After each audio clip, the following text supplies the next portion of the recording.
ایک اور سوال ہے کہ عید کے دن کون کون سے کام کرنا مسنون ہے اور مستحب ہے؟ بھی اکثر ساتھی پوچھتے ہیں۔ تو نماز عید ادا کرنے سے پہلے مسنون کیا ہے کہ مسواک کرنا، دانتوں کو اچھے طریقے سے کوشش کریں صاف کریں، جو اسمیل وغیرہ وہ آپ سے نہیں آنی چاہیے،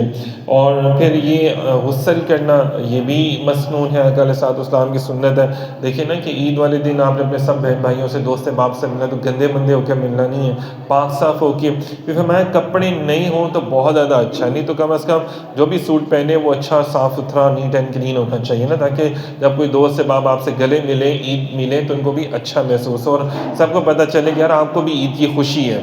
اور پھر خوشبو لگانا یہ بھی آقا علیہ السلام کی سنت ہے، کوشش کریں اچھی خوشبو لگائیں، سے آپ کے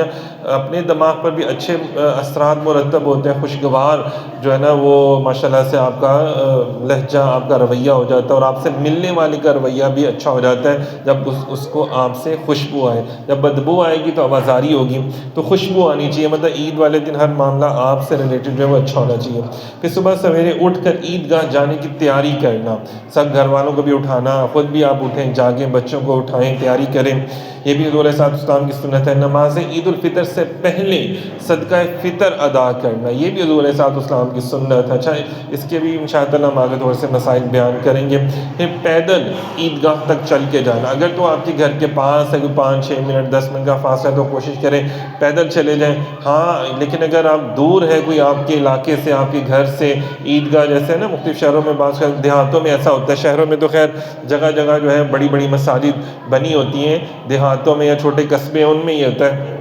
کہ جو باہر کے ممالک میں لوگ رہتے ہیں ان کو یہ فیس کرنا پڑتا ہے کہ دور دور ہوتی ہے بڑی مساجد، تو آپ سواری بھی استعمال کر سکتے ہیں۔ چلیے، ایک راستے سے جانا اور دوسرے راستے سے واپس آنا یہ بھی حضور علیہ السلام کی سنت ہے۔ اگر آپ ایک گلی سے اپنی مسجد میں گئے ہیں تو پھر دوسری گلی سے ہو کر بھی آپ واپس آ سکتے ہیں۔ اور اسی طرح نماز عید الفطر کو جانے سے پہلے طاق عدد میں کھجوروں کو کھانا یہ بھی حضور علیہ السلام کی سنت، مطلب 1 کھا لیں، 3 کھا لیں، 5 کھجوریں کھا لیں، یا اس کی متبادل اگر آپ کوئی میٹھی چیز بھی کھا کر جائیں تو یہ بھی آقا علیہ السلام کی سنت ہے۔ اچھا جی، عید الاضحیٰ کی نماز سے پہلے کچھ نہ کھانا مستحب ہے۔ فرمایا کہ اگر قربانی کا گوشت میسر ہو تو نماز عید کے بعد اس کا کھانا مستحب ہے عید الاضحیٰ میں، یہ اللہ تعالیٰ کی طرف سے اس کے بندوں کی دعوت ہوتی ہے، ضیافت ہوتی ہے اللہ تعالیٰ کی طرف سے نا۔ تو عید الاضحیٰ میں یہ حکم ہے کہ آپ بعد میں کھائیں، ٹھیک ہے، قربانی کرنے کے بعد جو گوشت ہے اس کو پکا کر کھائیں، اور عموماً ہمارے دوست باپ بھی زیادہ تر اس طرح کرتے ہیں، مستحب عمل ہے، مطلب کر لیں تو ثواب ہے۔ اگر آپ کو بھوک لگی، آپ پہلے بھی کچھ نہ کچھ کھا سکتے ہیں، تو میٹھا کھا لینا اچھا ہوتا ہے، وہ آپ کی صحت پر اچھا مرتب کرتا ہے نا۔ پھر عیدین کی نماز کسی بڑے میدان میں ادا کرنا بھی سنت ہے جہاں پہ اجتماع ہو، اور ہمارے تو یار خیر کھلے میدانوں میں بھی ماشاءاللہ سے ہمارے یہاں پر آج کل ہوتے ہیں، اور مساجد بھی کچھ ماشاءاللہ اتنی بڑی بڑی ہوتی ہیں کہ جہاں پہ سینکڑوں ہزاروں لوگ ماشاءاللہ سے نماز عید ادا کر دیتے ہیں، وہ بھی جائز ہے۔ پھر نماز عید کے لیے تکبیر کہتے ہوئے جانا، اور عید الاضحیٰ میں آواز بلند اور عید الفطر میں آہستہ آواز میں، مطلب اللہ اکبر اللہ اکبر لا الہ الا اللہ